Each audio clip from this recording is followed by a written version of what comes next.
Greetings, I'm St. Van Arisdale, editor of TheReeler.com. Welcome to this week's episode of Reeler TV. We start with the news. It was a big week at the box office for Transformers, which set the 6-day weekend record or something for an opening film that's not a sequel.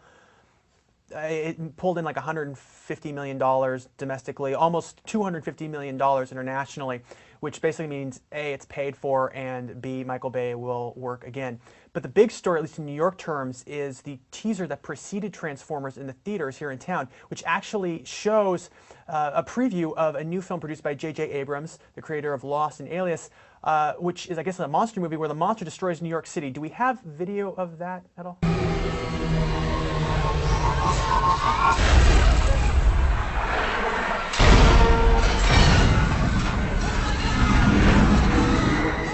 Someone actually smuggled that teaser out of a Transformers screening last week, put it on YouTube, thus begins the viral marketing campaign for Paramount. They officially released the teaser on their website this week, and you should check it out. New York has never looked better with a monster laying waste to it. The Weinsteins are back on Reeler TV. They managed to find the one country in the world, Botswana, that has not seen Anthony Minghella's 2006 bomb breaking and entering. How do we know? Well, Botswana invested $5 million in Minghella's new project, Number One Ladies Detective Agency, which is shooting now in the African country with Jill Scott as its star. Minghella will follow that with a libretto at the Met for an opera by Osvaldo Golijov. So good luck to Anthony with that.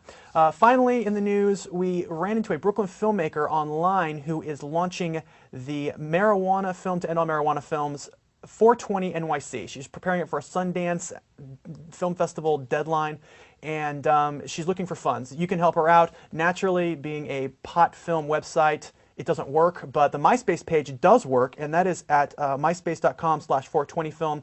You can read it below here on the screen, and you should check it out. Filmmaker Christine Goulden said, "I think that marijuana smokers will appreciate this film because they will see a bit of themselves in the people in it." Close quote. I'm a heroin man myself. I wouldn't know, but if you feel like investing, you know where to find her. So we'll be right back after this with interview director Steve Buscemi.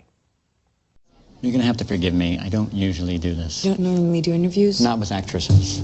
Critics are calling Interview smart and funny. Do you know anything about me at all? Look, I want to know what's haunting you. Sienna Miller is spectacular. I'm not crazy, Pierre. I just want to kill you. Get over yourself. Buscemi gives a tour de force performance. You are beautiful. Ed, you're better when you're drunk. Compelling from start to finish. Would you kiss me, Pierre? Interview. Rated R. Starts Friday in select cities. Again, we can go into a number of ways of meta with interview, of course, but I'm kind of interested in knowing a little bit more about how you decided to bring Triple Theo to the States, to New York City in particular, with 3 actors making the films. Interview was the one that I requested to do after watching all 3 films. But the producers, who were friends with Theo Van Gogh, were looking for actor directors.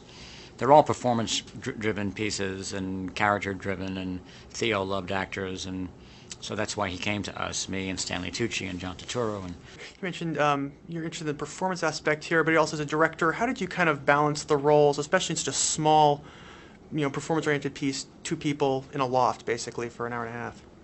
We had the original to inspire us, and we wanted to keep true to the spirit of that, although we changed, some of the details and plot points, and just in recasting, you're going to get 2 different people interpreting those roles. And then we shot it very quickly in 9 days, but with the method that Theo used with these 3 cameras, so that the actors are always on camera, and we were able to do these really long takes, so that we were able to develop a rhythm and I think stay more focused as actors. You play a hard news reporter who was quote-unquote demoted to an entertainment piece.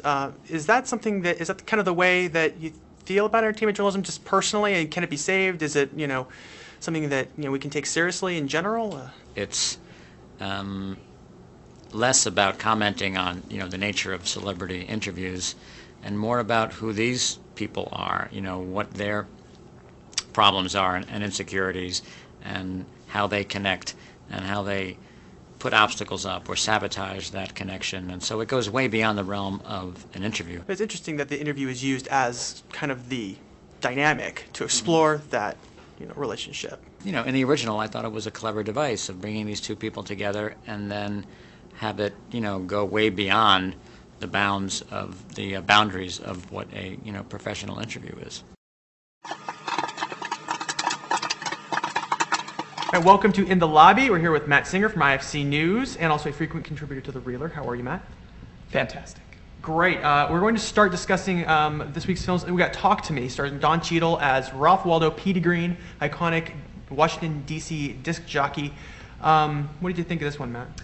I liked it. Overall, I definitely would recommend it for sure, particularly for the sort of chemistry, buddy movie element between Don Cheadle's character, Petey Green, the DJ, and, now I got to say his name. Chiwetel Ejiofor. That sounds good. We'll go with that. Sure, yeah. I mean, it does kind of succumb to some of the temptations of the conventional biopic, though, right? I think the problem is that here you have a movie that feels obligated to tell every part of this guy's life story. I think the director, Casey Lemons, feels more focused on making the subjects happy, some of whom are still alive, than the audience happy, because at a certain point we're like, okay, we've seen sort of the movie, but the movie still continues on. Next up is Interview, starring Steve Buscemi and Sienna Miller, and the film kind of unfolds in this long episode in the actress's loft. It's very theatrical, not so much movie-ish. I'm not sure. What did you make of that? It seemed like I was watching a play that had been rehearsed by the two actors in it so many times that it had lost the spontaneity. I mean, the film was well acted under the circumstances. The script there wasn't much script there, right? I mean, to stretch it out that long. Yeah, the screenplay isn't quite up to snuff. And especially as it goes along. I mean, the beginning of the film I think has a lot of promise, where they meet and they don't get along, and there's this really awkward tension. And it really sort of sets up the divide between the two of them, how she's so huge, powerful, and he's this, nothing. And then the interview gets basically called off. And at that point, the movie becomes totally, written and contrived. And it's like they have to come up with one thing after another to keep them together. Oh, I've been in a car accident, so take me up to your loft, where you would never actually... You do that a lot when you do interviews, right, Stu? All the time. You end up, you have the interview goes so badly that the subject invites you to their loft and then starts making out with you. I was in Jolie's loft a few weeks ago. Happens Mighty Hard. Yeah. Happens all the time. Well, there you have it. That's Matt Singer on Interview and Talk to Me. You can read more about both of these films on thereeler.com. Thanks to Matt for joining us. Thanks to the Pioneer Theater for hosting us. And we will be back with you next week with another episode of Reeler TV. I'm STV and Airstale signing out. Thanks.